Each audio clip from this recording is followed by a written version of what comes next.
pertama. Ia bekerja di sini.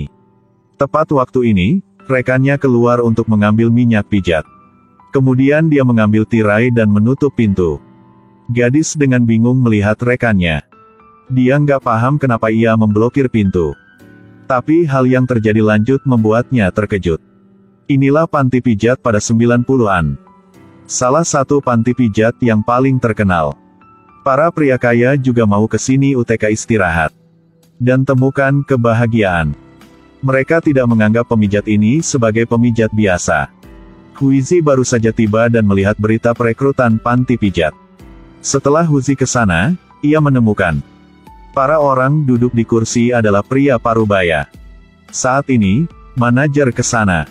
Bertanya kepadanya apakah ia mau memijat, ada teman di sini, nih. Huizi mengatakan dia ingin datang ke sini untuk mencari kerja. Manajer bertanya apakah dia memiliki kemampuan pijat yang unik. Huizi mengatakan bahwa dia akan berusaha untuk belajar. Setelah mengatakan itu, ia berdiri di lobi dan melepas mantel. Manajer itu tertawa dan menggelengkan kepalanya. Dia berkata bahwa orang-orang di sini serius. Andalkan kemampuan sendiri untuk menghasilkan uang. Kemudian ia membiarkan Huizi tinggal untuk belajar.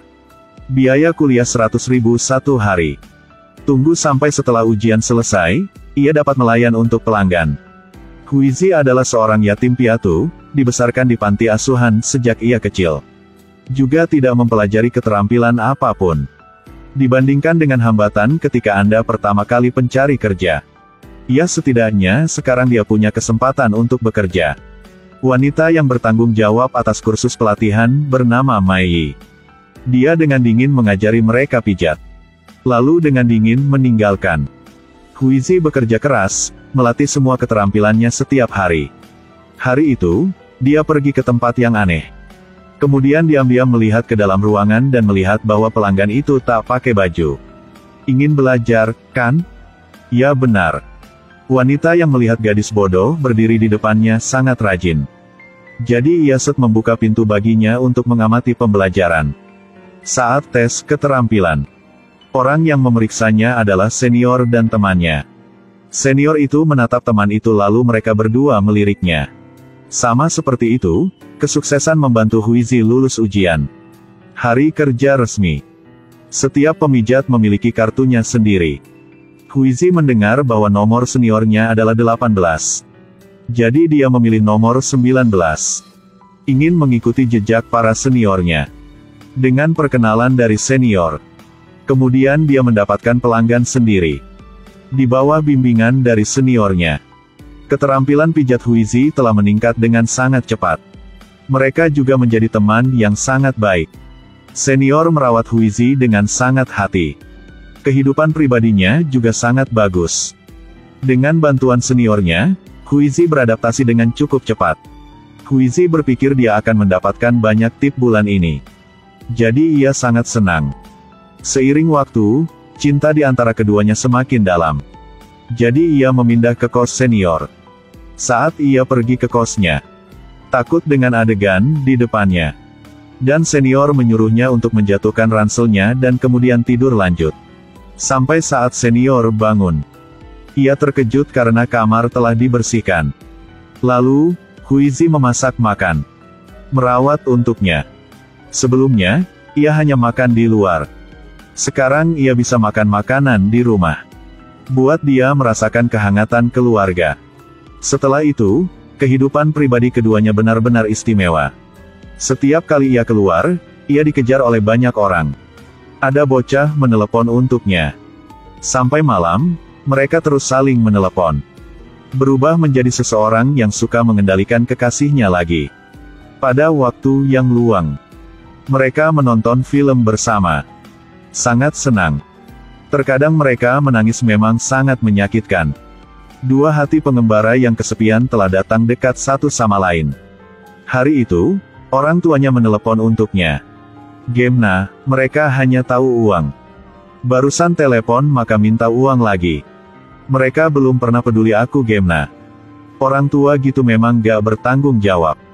Sebenarnya, hari itu gadis ini kabur ke kota agar bekerja. Dapatkan uang untuk dikirim ke rumah untuk menghidupi keluarga. Huizi patah hati memeluk wanita di depannya. Dia membawa senior ke toko kue. Ia memberitahu dengan senior sejak dia masih kecil. Ia biasanya makan kue di toko ini. Ia pikir inilah makanan yang paling enak. Mimpi yang besar Huizi itulah tunggu sampai pemilik sampai pensiun. Lalu ia akan membeli toko ini, terus menjual kue. Terus kirim kue ke anak-anak di panti asuhan. Pada hari ulang tahun senior, keduanya pergi ke taman bersama. Mereka menjalin tangan, mereka duduk di bangku taman. Kemudian tulis keinginannya di atasnya. Tapi adegan indah cepat memudar. Hari itu, ia menemukan ia berhamil. Hal tersulit adalah dia tidak tahu siapa ayah bayi itu. Karena pada malam itu, ia mabuk dan gak ingat apapun. Orang tuanya masih menunggunya untuk mendapatkan uang untuk menghidupi keluarga. Jadi dia memutuskan untuk menggugurkan bayi ini. Huizi pergi ke rumah sakit dengan seniornya. Dia sedang duduk di luar jendela dengan sangat gugup. Sebelum operasi, Huizi tiba-tiba berlari masuk dan menarik senior itu keluar. Dia khawatir sesuatu akan terjadi pada tubuhnya. Jadi dia memutuskan untuk membesarkan bayinya dengan seniornya. Persis seperti itu, bayinya lahir. Yang terpenting mereka merasa bahagia. Jadi mereka menamai anak itu, Bahagia. Setelah lahir bayi, mereka wajib menjaga anak siang dan malam. Bayi sering menangis tanpa henti di tengah malam. Meskipun Huizi sangat mengantuk, tapi tetap bangun dan hibur bayinya. Senior melihat bayi yang lucu dan Huizi berbaring di samping. Merasakan pemandangan di depannya tak terlupakan. Dia dengan penuh semangat mencium dahi Huizi. Tapi dua gadis merawat satu anak sangat sulit. Di jalan, mereka melihat pasangan tua yang penuh kasih. Menerima pandangan kagum dari semua orang di sekitar. Sementara mereka berdua dihina. Hei, kamu tak ada suami, kan? Gak tahu, belum pernah melihat suaminya. Aku hanya sering melihat dua gadis ini bersama. Mutah sekel. Wanita merasa tidak nyaman dengan kata-kata ini. Ia dengan marah memperingati semuanya. Untungnya, Huizi mencegahnya. Hanya untuk bisa menghentikan pertarungan. Huizi bahkan tidak bisa membuka hatinya. Ketika senior mencoba untuk bergerak maju berkali-kali. Lalu dia masih memilih untuk mundur. Senior yang sensitif juga memahami penolakan dari Huizi. Pada saat itu, hatinya merasa menyakitkan. Sebelum menyerahkan Makau, adang-adang ada preman di jalan juga. Akibatnya, toko-toko di jalan tidak bisa berbisnis. Semua orang di panti pijat mencari orang yang lewat. Semoga bisa terus menghasilkan uang. Senior dan Huizi karena ingin membawa bayi. Mereka tak bisa menghasilkan uang. Untungnya, baru-baru ini, ada seorang pria yang sering mencari Huizi. Ini juga dianggap menghasilkan sedikit uang. Senior merasa bahwa pria ini tidak biasa. Memang, setiap hari, pria ini memegang bunga dan berdiri di depan pintunya. Senior melihat dia. Ia merasa bingung. Tapi itu tidak tunjuk di luar. Bayi jatuh dari sofa. Membuat kepala membengkak satu benjolan.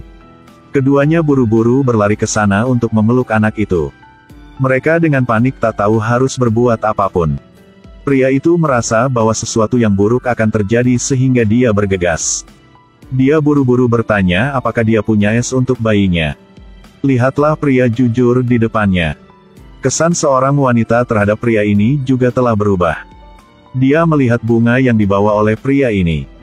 Sarankan untuk mengundang Huizi makan malam. Hati senior juga telah banyak berubah. Huizi berkata, kecuali bayi. Undang tamu untuk makan hanya demi makan.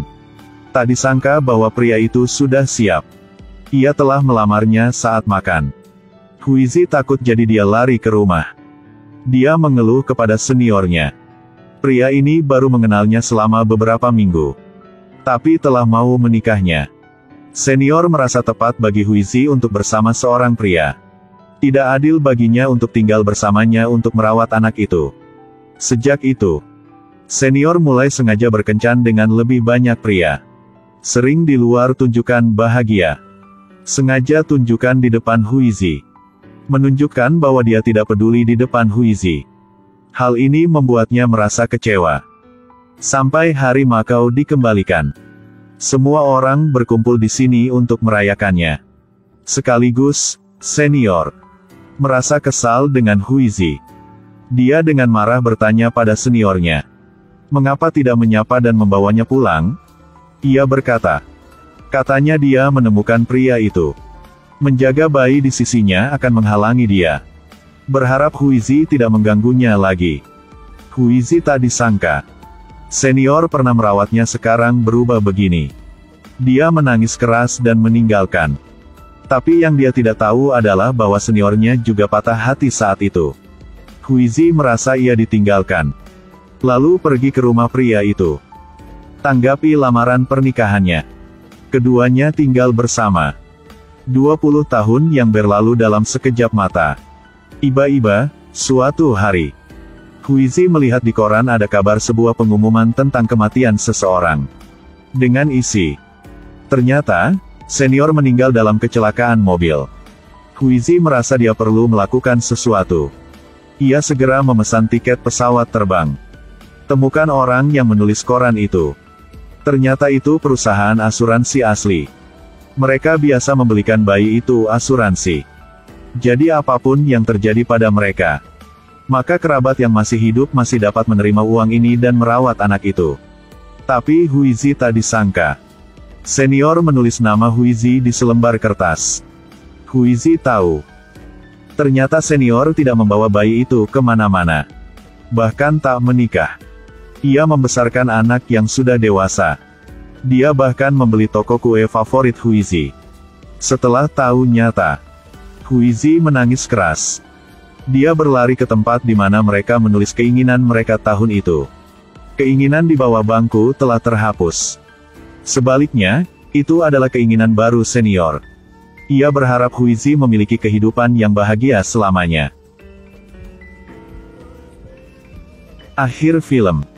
Huizi telah merawat anak senior untuk mewujudkan mimpinya.